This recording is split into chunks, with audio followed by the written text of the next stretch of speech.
Hello and welcome to Create Context Weekly Movie Minute. This week we are brought to you by CreateContext.com. Head over there for more film reviews and analysis. A link is in the description. This week we are talking about Y2K, the new movie from SNL alum Kyle Mooney. Kyle Mooney's directorial debut, Y2K, feels a lot like a rejected SNL pitch. The film begins as a standard run-of-the-mill teen buddy comedy set against the backdrop of the turn of the millennium. Jadine Martell and Julian Dennison play two best friends with serious superbad best friend energy on their way to a Y2K party. The table and plot turns when the film starts to imagine an alternative universe where the Y2K bug ends up being a much bigger issue than the real life hysteria it brought. Mooney does an excellent job filling his film with 90s references and an incredible soundtrack. The film uses a host of practical effects to bring the Y2K apocalypse to life, and it looks great on screen. But even at a brisk 90 minutes, the movie plays out its best jokes early, leaving the audience with only the same jokes over and over. The premise of Y2K feels totally on brand for Mooney and features a lot of his signature humor. Jonah Hill has been getting a lot of press as the producer of this film, and the beginning of Y2K plays out almost beat for beat like a Superbad remake. The two leads are best friends who make boner jokes and lust after each other's parents. They even get ridiculed out front of a convenience store by a cooler kid. It's tough to say if this was purposeful, but most of the first act feels like a ripoff of Hill's classic 2007 comedy. The film takes a sharp turn at the midway point, turning into a violent, bloody horror comedy. When midnight strikes and the new millennium dawns, all the electronics on Earth come to life, and they are hell bent on enslaving the human race. There's a deeper social commentary hidden here about our reliance on technology. It's an interesting theme and concept, especially set against the technologically primitive year 2000. The film plays out like a very long SNL sketch. When the robots turn and people start getting mangled by hedge trimmers and dishwashers, it's undeniably funny, but the setup takes too long and the marketing ruins the twist, so we are left just to laugh at the imagery, not the turn. In a traditional SNL sketch, there'd be no prior knowledge of the premise. We'd begin with just a standard teen comedy before turning into this horror comedy. The turn is one of the funniest parts of the movie, but it's softened a bit by our knowledge of it going in.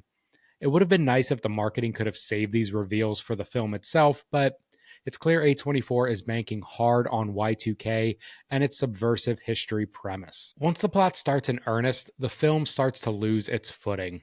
With the big twist revealed, the film has to recycle a lot of the same jokes to remain entertaining. Watching a disc changer hurl CDs like throwing stars is still comical, but some of the magic is lost after an hour of runtime. The practical effects Mooney and his team use, though, are stellar and allows the film to retain its late 90s aesthetic. The cyborg monsters in the film are essentially just amalgamations of CRT monitors, stereos, and other pre Y2K technology. All of these machines assemble into the shape of a human like creature that looks great on film and makes for a lot of fun enemy fodder. Y2K is packed to the brim with nostalgia. From Alicia Silverstone's cameo to Fred Durst playing a major character, the film is precisely direct with its target audience. The icing on the cake is the incredible soundtrack throughout the film. I would bet, with all the practical effects they use and the generally tame sets, that most of this film's budget went to securing music from Cisco and Chumbawamba. The music certainly adds to the charm of Y2K, even if that charm is missing in other areas of the film. It's great seeing Fred Durst sing Faith a cappella, but so much of the movie hinges on a remember this vibe that it's tough to satisfy a feature length film.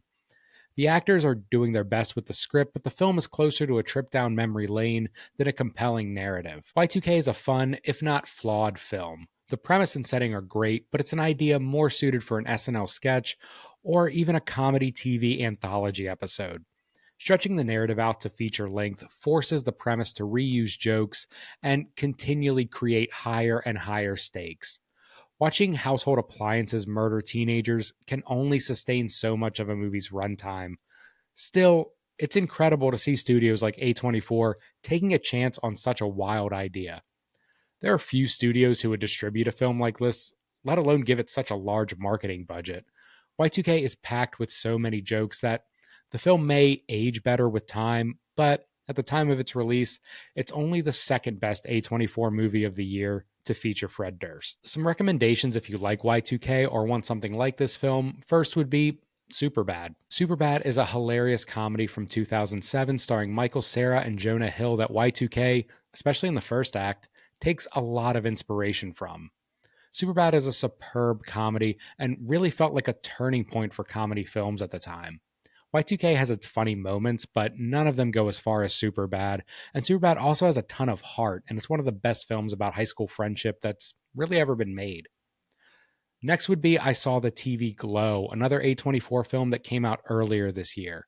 I Saw the TV Glow is also somewhat of a period piece that centers around two friends and their love of this soapy supernatural teenage TV show. The film was the second feature from Jane Shuburn and one of the best films of the year. Like Y2K, Fred Durst also has a role in I Saw the TV Glow, but his role there is so much more serious and ominous. I Saw the TV Glow is a great film for nostalgia that deals with themes of trans identity and learning to accept yourself. Lastly, I would recommend Brigsby Bear. Brigsby Bear stars Y2K director Kyle Mooney as a young man who was stolen by a couple as a child and forced to live in an underground bunker totally detached from the outside world.